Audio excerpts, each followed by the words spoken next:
hablemos de forma videojueguil de Gears of War. Hola, ha pasado mucho tiempo desde que me planto aquí a hablar sobre algún videojuego y quiero hacerlo parte del canal de vez en cuando, bautizándola como Hablemos de forma videojueguil, una sección fuera de los gameplay, como no podía ser menos, para analizar el día de hoy a toda la saga de Gears of War, al menos desde Gears of War 1 hasta Gears of War 3. Pero como plan quiero analizar a todos los Gears of War, sin contar, obvio, a Gears of War Tactics o Gears of War Pop, que desarrollan otra fórmula en la que estamos acostumbrados normalmente, por parte de los exclusivos de Xbox, los cuales podremos tomar en cuenta para otro video. Cuéntame en los comentarios sobre qué te gustaría que habláramos en el siguiente video. Sin más, empecemos con el video. Gears 1. Como prueba de Epic Games, una empresa desconocida para el momento, se encontraba en las puertas del hype tras la salida de un tráiler que llamaba la atención del videojugador. Características atemorizantes y altos niveles cinematográficos, puesto que parecía que buscaba retratar más un entorno apocalíptico bélico, con tonos melancólicos y tristes, que viéndolo en retrospectiva, creo que no es un buen tráiler, o como mínimo, no convencional. Porque, para ser sinceros, no dice nada. No hay un gameplay, no hay un indicio de nada. Solo un buen tráiler que salía de toda la fórmula que traía en su momento Xbox, que nos planteaba en la cabeza, ¿qué carajo es Gears of War?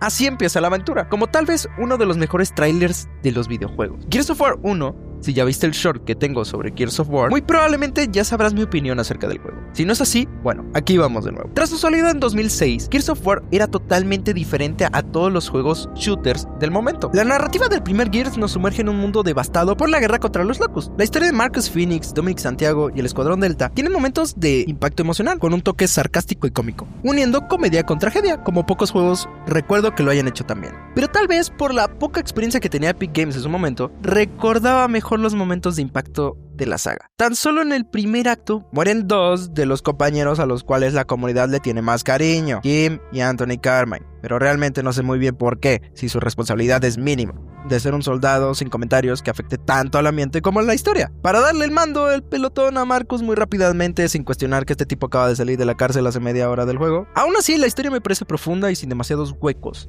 que los hay, pero no los comentaré en este momento. Me parece una buena historia que aporta algo diferente a lo que se trataba de decir en ese momento, que era replicar la realidad, un mundo fantástico de ficción, lo más arraigado a la realidad. Y es que como historia de Gears of War 1, creo que sus mecánicas le impiden explotar tanto su historia, que eso mismo hace que se quede fijo en un lugar. Es decir, te dan la misión de buscar algo, que es un resonador, del resonador subirte a un tren y de un tren lanzar una bomba. Me parece que no hay mucho que profundizar en la historia de Gears of War 1. Creo que la historia de Gears of War 1, dentro de todos los Gears, tal vez es la peor contada. Se asemeja mucho a la historia de los Halos. En Halo te dicen, eres un super soldado, ves, haz esto y regresas. Ves, haz esto y regresas. Con una historia o con detalles de fondo que no te terminan como de cautivar, sino que tú seguías el gameplay porque era algo muy diferente para su momento, estando claramente diferenciado por su sistema de coberturas, que se convertía en un juego de ritmo, llevando a los juegos de acción, de los cuales, fomentado por su forma de atacar, esconderte detrás de una cobertura, hasta encontrar el momento de disparar, y que al recargar no solo se tratara de esperar, sino de encontrar el momento correcto para recargar, y de esta manera infligir más daño. Parry de las recargas, por decirlo de una manera, la famosa recarga activa, que se veía muchas veces opacado por la contribución del martillo del alba, un arma de destrucción proporcionada por satélites que emitían rayo láser para aniquilar a todo a su paso. Algo que, bueno,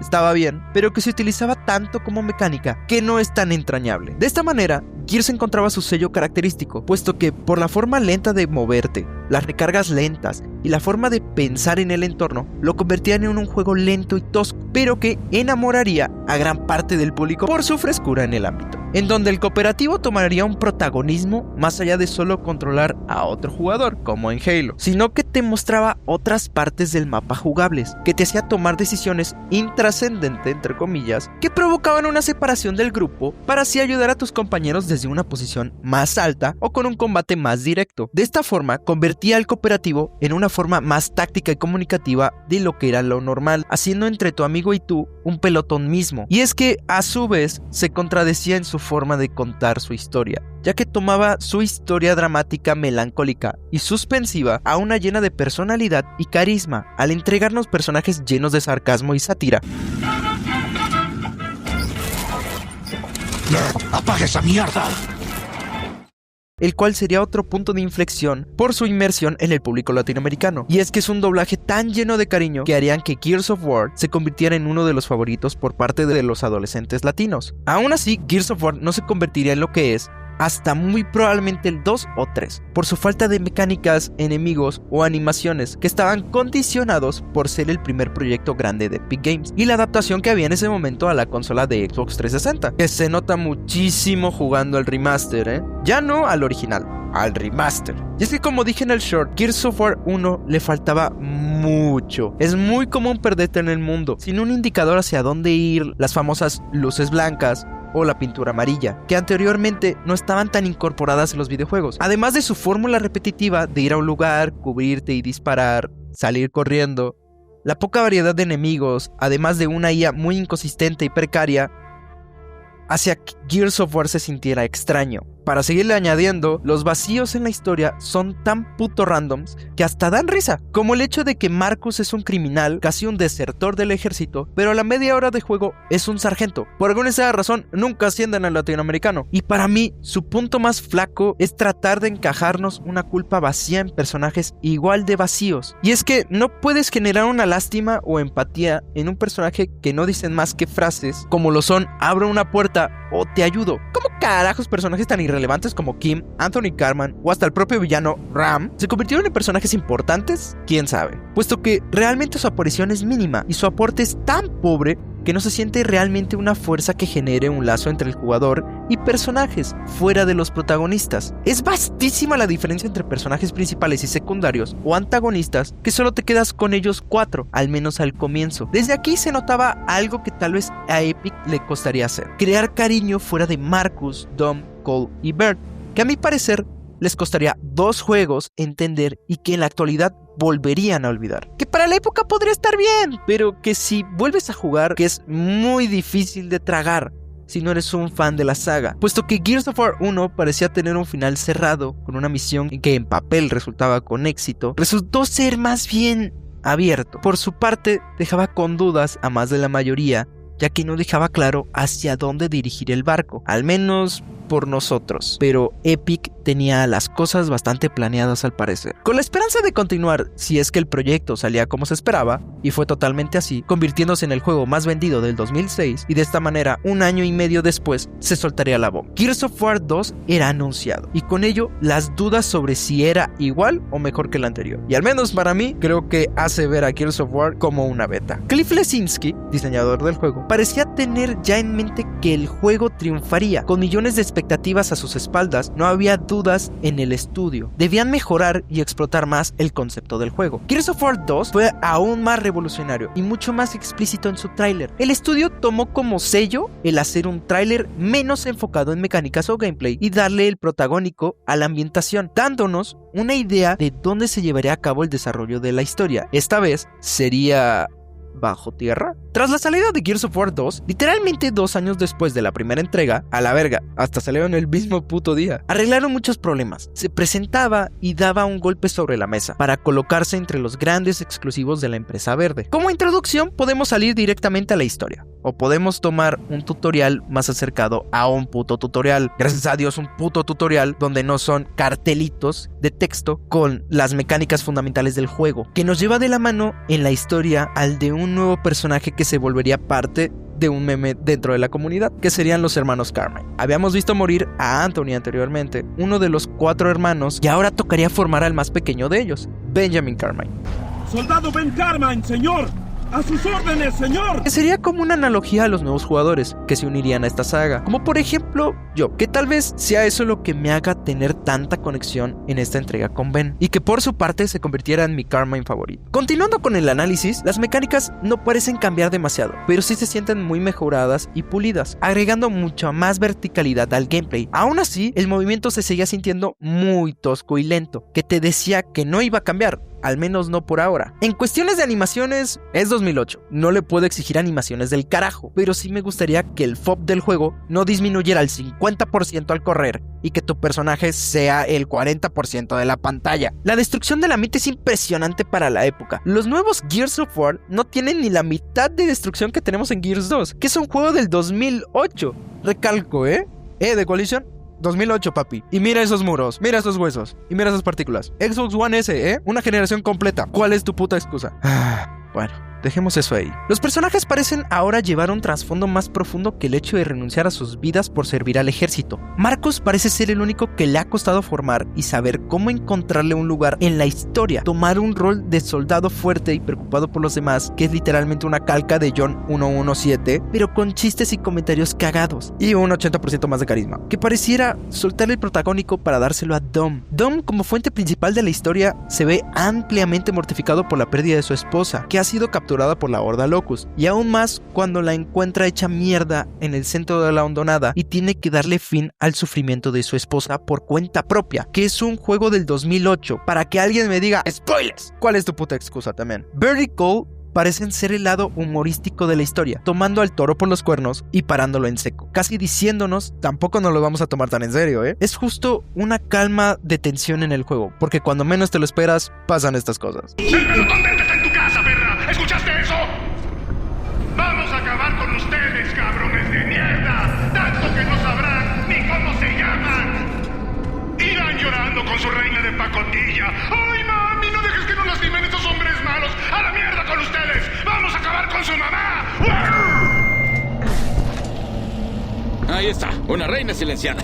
No tú, ella. Estuviste genial. Me encantó tu discurso, sobre todo lo de los cabrones de mierda. Muy bien, muy conmovedor. Por su parte, volvemos a problemas de los anteriores juegos. Personajes planos y abandonados. Ty, Dizzy, Hoffman, Anya y claro, su antagonista, Scorch o la reina, pues es eso. Se quiere dar indicios de una relación sentimental entre Marcus y Anya, que hasta el tercer juego se hace en realidad, pero fuera de todos los demás, pues están ahí porque pueden estar. Tal vez Tai sería el único salvable por su contribución a que ese güey es tan duro que si lo quiebran estaría todo perdido. Es una señal de esperanza que Plot Twist se muere, poniendo en jaque a toda la humanidad por manos de los Locust. Y aquí un punto clave, con las mecánicas de añadir voces a los juegos como el gusano perforador o Scorch, pues mira, realmente mi opinión es que están desaprovechados, más que por su historia, por las propias mecánicas, que es donde parecen más ser un problema que algo que pueda explotarse. Funciona bien para una sola cosa, un combate entre varios objetivos, pero en el 1 vs 1 se queda ampliamente corto, pues el gusano es correr en una zona de puzzles, pulsar B y volver a correr hasta desangrar el gusano. Todo bien,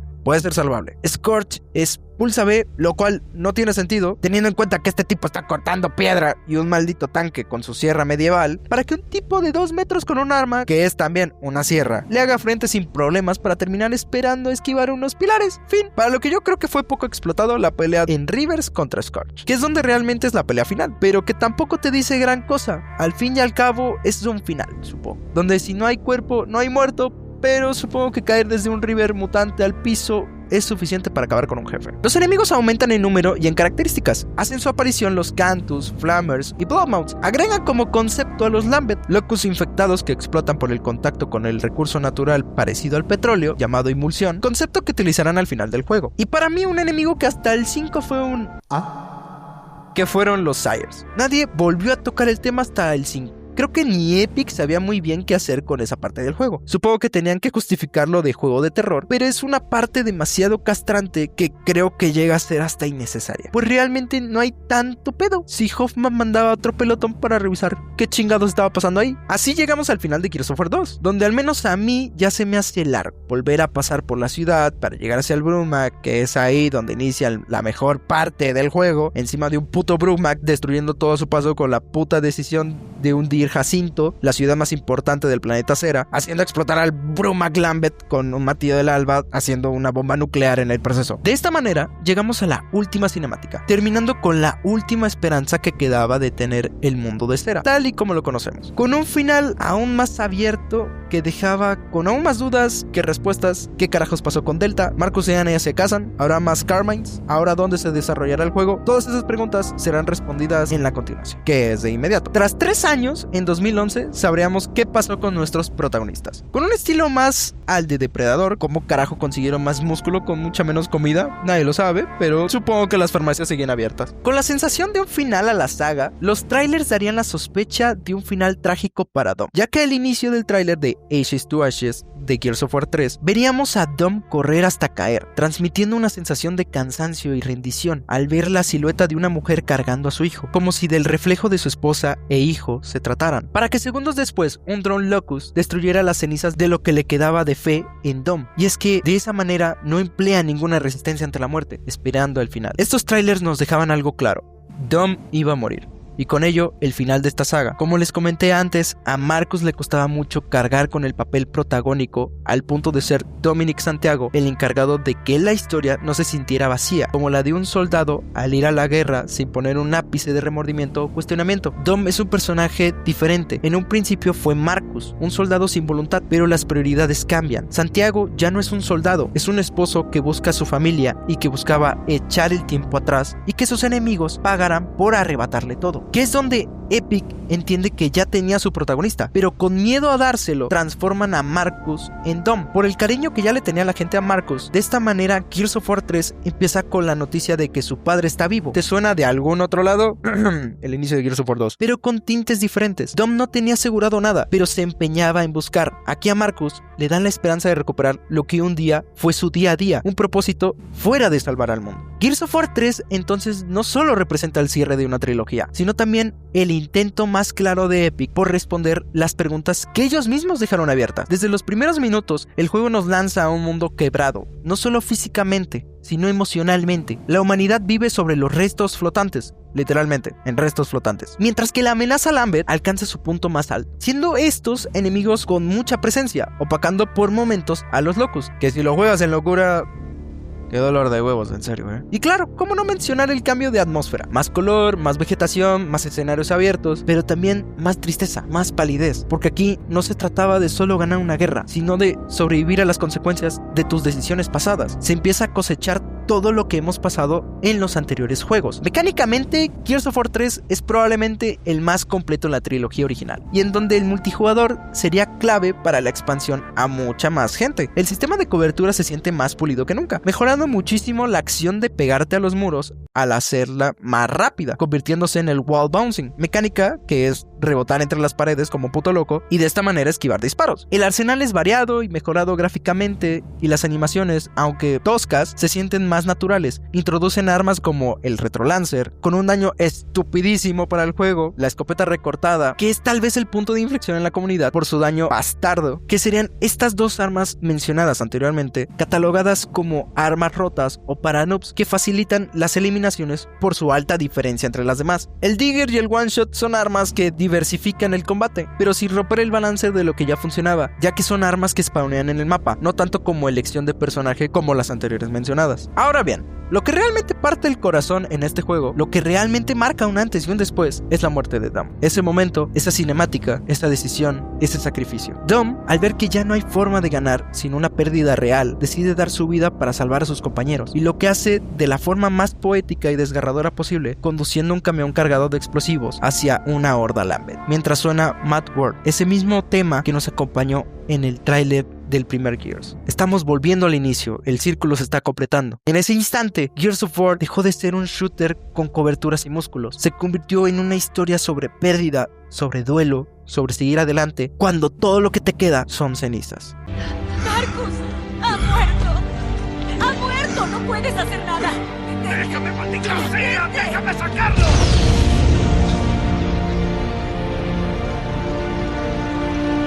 Está bien, Marcus. Está bien. Vamos. Tenemos que irnos. Tu padre aún nos necesita.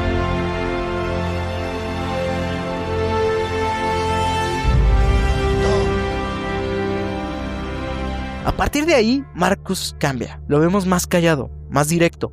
Ya no es el tipo que responde con sarcasmo o fuerza bruta. Es un hombre roto, guiado ahora por una sola misión: encontrar a su padre y detener de una vez por todas esta guerra. Y sí, eventualmente lo encuentra, pero con ello viene otra verdad. Su padre, Adam Phoenix, no solo está vivo, sino que ha sido clave en toda esta guerra desde el principio. Y es él quien tiene la solución final, la máquina que erradicará a los Lambent, pero también a los Locust. Y es aquí donde yo creo que Gears of War hizo una mejor relación entre protagonista y antagonista. En este caso, la reina Mira y Marcus. La reina Mira justo es lo mismo que Marcus en este momento. Ha perdido todo. Perdió a sus sargentos, a sus generales, está perdiendo a su pueblo y solamente quiere evitarlo de una sola manera, y es que la máquina no se active. Marcus, por contraparte, ya perdió todo, pero necesita acabar con esta guerra. Y se enfrentan entre un mosquito volador y un güey con un arma. Y ante todo pronóstico, pues el mosquito se muere. Con ello, activando la máquina y dejándonos ver una de las mejores cinemáticas de todo Gears of War, que es enterarnos que su padre va a morir y la reina Myrrah confesando que el padre de Marcus tal vez no es lo que él pensaba, sino que más bien es un tipo que fomentó más la guerra que intentar salvar la guerra, creando el Martillo del Alba, creando Lancer y uniéndose a la reina Myrrah en cierto momento, porque él tenía la idea de poder acabar la guerra con ambos mundos estando juntos. Lastimosamente, solo había un espacio en este planeta. Que por último Marcus, lleno de ira, viéndola a los ojos, le clava un cuchillo en el estómago para ahora sí acabar con todo esto. Que hablando en serio, la pelea final es ahora sí una gran puta pelea. Y justo es en esta pelea de boss donde el potencial de Gears of War es explotado al máximo, ya que es una pelea entre varios enemigos, entre coberturas, jugando de una forma muy lenta, aprovechando el escapar, disparar y cubrirte. Te sumerge en la pelea toda la rabia que tiene Marcus para acabar con la reina. Y ahí es donde creo que todo el potencial que tenía Scorch y Ram fue desaprovechado. Y justamente tuvieron que pasar 2 juegos para que Gears entendiera cómo hacer una pelea final, cómo hacer un buen boss. Y más que nada, cómo crear un buen antagonista, que toma las riendas del antagonismo como lo hacen los protagonistas. Y eso es maravilloso, es un chef kiss de 10 de 10. Pero continuando con la escena final, el final de Gears 3 es un cierre bueno. La máquina se activa, la amenaza desaparece, la guerra termina. ¿A qué costo? Bueno, Marcus está, entre comillas, solo, ya que nos da una cara de lo que somos como jugador también. Empezamos toda esta historia acompañado por Dom, con muchos aires de protagonismo y siempre motivados por una sencilla razón: acabar la guerra. Y ya hemos llegado a ese momento. Ahora, ¿qué toca? Marcus, enfrente del mar, completamente solo, sin un propósito claro, solo puede respirar, ver el mar y pensar. Anya se acerca, le pone una mano en el hombro y ahí termina. Gears of War 3 es más que un final, es una catarsis, es la redención de una saga que empezó sin saber bien qué quería contar y que para el final terminó siendo una historia de dolor, amor, sacrificio y familia. Una saga que creció con nosotros, que nos gritó en la cara con cada disparo y que nos abrazó en silencio cuando perdimos a los nuestros. Pero como ya sabes, no todo terminó ahí, porque el éxito de la trilogía no evita que las empresas quieran seguir exprimiendo la franquicia, y ahí es donde llega Gears of War Judgment. Sin antes mencionar que a Epic Games se le ocurrió la gran idea de decidir si Clayton Carmine, hermano mayor de todos los hermanos Carmine, debía morir o sobrevivir, lo cual se me hace una pendejada ponérselo a la gente, pero está bien. Aún así yo hubiera elegido que se muriera. Creo que hubiera sido lindo para la gente continuar con la tradición de matar a los hermanos Carmine. Vaya, mataste a 2 hermanos y al más chiquito, ¿qué te cuesta matar al más grande? Vaya. Hasta aquí dejaría el análisis de los Gears para continuar con una parte 2, no sin antes recalcar el amor que le tengo al juego en todas sus partes. Gears of War 3 es muy probablemente el mejor de la saga emocionalmente, mecánicamente, pero con varios fallos que se veían altamente visificados por el multijugador y por su comunidad, que lastimosamente no sabría otra cosa más que empeorar a la larga. Pero al igual, esa es otra historia. Si te gustó el video, dale like, suscríbete y comenta qué Gears es tu favorito y de qué juego te gustaría que hiciera un análisis. Sin más, esto fue todo. Un saludo y nos vemos en el próximo video. Adiós.